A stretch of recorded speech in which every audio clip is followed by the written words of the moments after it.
well-known trademarks. In addition, Beijing would ease the rules for Taiwan students seeking scholarships and jobs to support themselves while they were studying. In reiterating these points after the election, State Council Taiwan Affairs Office Director Wang Yi observed that cross-strait relations had gone through a major test in the election, and that the people of Taiwan had chosen peace, not instability, cooperation, not confrontation, and to move forward, not back. Even so, and while reaffirming Beijing's commitment to the agreed step-by-step process to peaceful development of cross-strait relations with easy and economic things first, harder political things later, he nonetheless emphasized that the critical first step is to maintain the political foundation of opposing Taiwan independence and adhering to the 1992 consensus. Already, we have seen since the election a renewal of high-level PRC visits to Taiwan, including the recommencement of huge buying missions. And the 8th CEF-ARITS meeting is to be scheduled in the next couple of months in Taipei, where it's anticipated that what has proven so far to be a very difficult investment protection agreement, which Wang Yi has called an investment protection and promotion agreement, and a customs cooperation agreement are likely to be signed.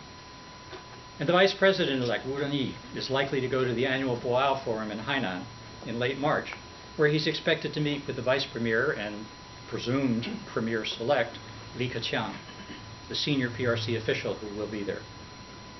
Not all is going to be smooth, obviously, and we've seen this in the recent controversy over statements by Taiwan officials regarding international space. One official who was traveling in Europe was promoting an economic cooperation agreement with the EU. Another spoke of adding officiality to relations that Taiwan has with partners with which it does not have diplomatic relations.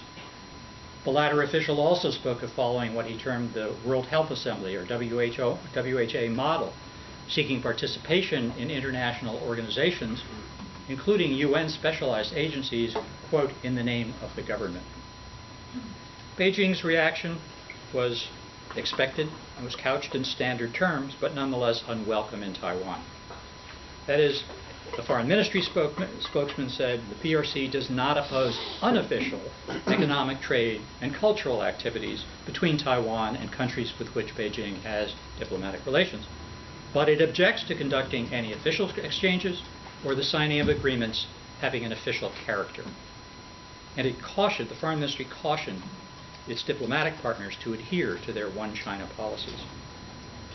A PRC Taiwan Affairs Office spokeswoman, doubtless anticipating the reaction in Taiwan and trying to soften it a bit, reiterated a point made by Hu Jintao in his December 2008 speech.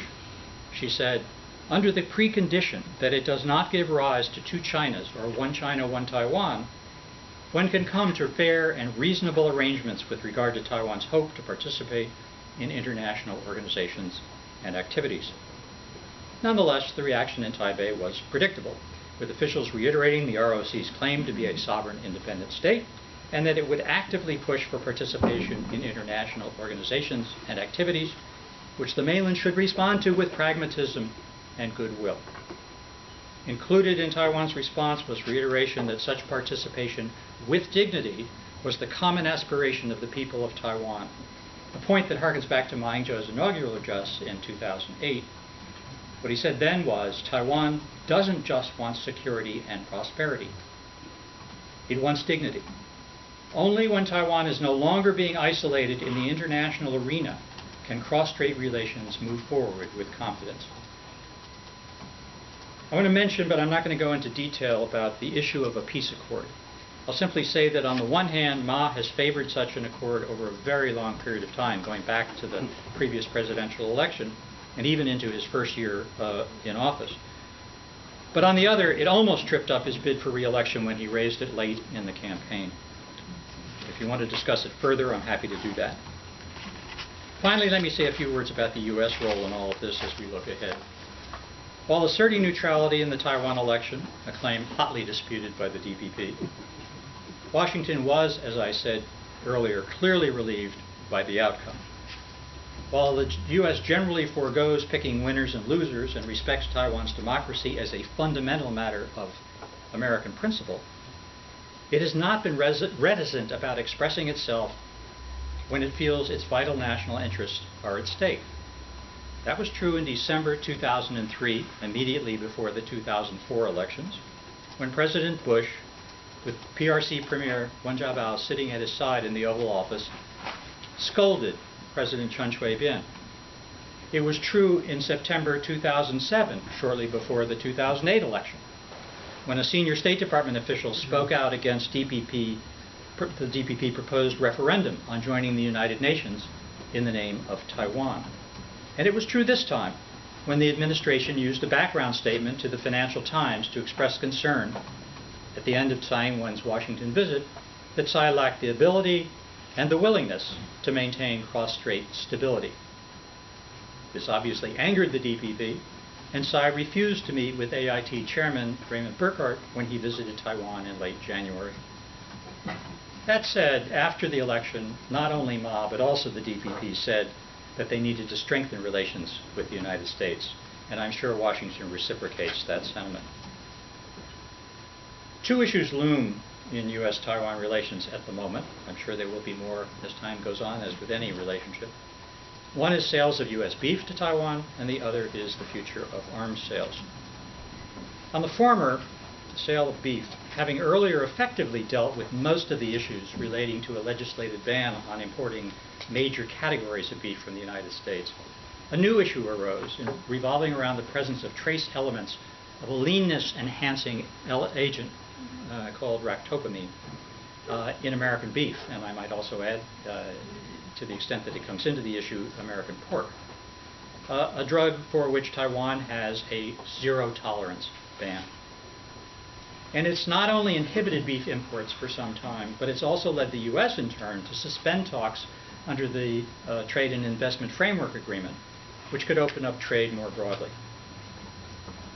Frankly, it also seemed to threaten other aspects of U.S.-Taiwan relations going forward, though not, I should say, not Taiwan's participation in the visa waiver program. During the campaign, it was clearly not feasible to deal with this issue, but in its aftermath and during Burkhart's visit, Ma promised to take a new approach. Setting aside the details, Ma's statement about a new approach set off a firestorm of protest, some of it partisan in nature, but actually with participation across the political spectrum. The government is currently in the midst of a process of looking into the scientific and data and ascertaining the level of any real threat to health. This isn't going to be quickly resolved, as seen in the fact that government not only is already holding domestic meetings and hearings, but will convene international seminars on the subject as far in the future as April and May. And of course, we know that politicians in Taiwan are also scheduling legislation on the subject and other hearings. Most of the anger among Taiwan animal breeders and consumers is directed against the Ma administration. But there is also some apparent resentment against the United States for pressing Taiwan to take beef that Washington argues is safe, even though it is banned not only in Taiwan, but also in the mainland and in Europe. The other issue, the issue of arms sales, is important, but not urgent in the sense that 3 huge sales announcements have been made since October 2008, 2 of those by the Obama administration, totaling over $18 billion. Taiwan's already showing signs of financial strain as it seeks to absorb all of that, and I think it's highly unlikely there will be another announcement made this year. But the question of advanced weapons systems such as the F-16CD or submarines is still on the table as far as Ying-jeou is concerned. At the same time, Beijing continues to remind Washington how sensitive such sales would be for U.S.-PRC relations. Again, we can talk about that further if you wish. But basically, what point I would make from an American perspective is that while those particular weapon systems remain in limbo, the principle of arms sales is alive and well, and there is no retreat from that by Washington. In this connection, one topic I had mentioned ahead of time, and I think was probably in the publicity for this session, was the advocacy by some Americans, on the one hand, to abandon Taiwan, including ending arms sales, of course, in order to cement closer cooperation with the PRC, and the advocacy by others to embrace Taiwan even more closely, including selling F-16 CDs as soon as possible. as a hedge, in that case, against growing mainland power in the region. Having mentioned those ideas, for now let me just say I believe neither position will gain ascendancy or lead to a change in U.S. policy that's been followed for over 30 years. But I raise it because I think some of you might want to discuss it. So let me stop here. Those are, I realize, summary remarks. There's a lot more to talk about, and I look forward to your comments, questions, whatever. Very good. Thank you very much. When you've got a better view of people, I'll let you just call on people. I've solved all your problems. Sir. And please speak up a bit. I'm hard of hearing. Professor Romberg, I do appreciate your speech and cover very details of the election. But as you mentioned, that the people from Taiwan, they actually not just want the democratic way of process of the election, but they also look for the dignity. But on this special day, you pick this day. I don't know who picked the day for you. And I guess some of the people here are from Taiwan. And this is a very special day. Right. I'm so sorry you did not even mention it. Pure coincidence. I know, but if you will just mention what is today's day, that would be appreciated. Okay. And that's the first one. Right. You say the election in Taiwan is a democratic process, but democratic process, would that consider a fair process? It's a justice in the process? Because in the election, the KMT has just the interest earned for last year. Okay, they prepare for the election. It's a 3 billion NT dollars, and for all the money the DPP they collect from all the petty cash they collect, only about 200 million NT dollars. There's no comparison, and you know, one hand the KMT can hide the hard money in your pocket, in your pocket, or somewhere they can use it. But the other way, if DPP they collect the soft money and they say it is illegal.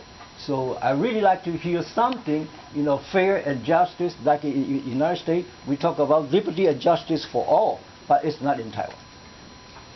Thank you for reminding everyone, myself included, that 2/28 is a very important and sensitive date in Taiwan. And I think that there was a call that I read in the Taiwan press this morning to begin to take a different approach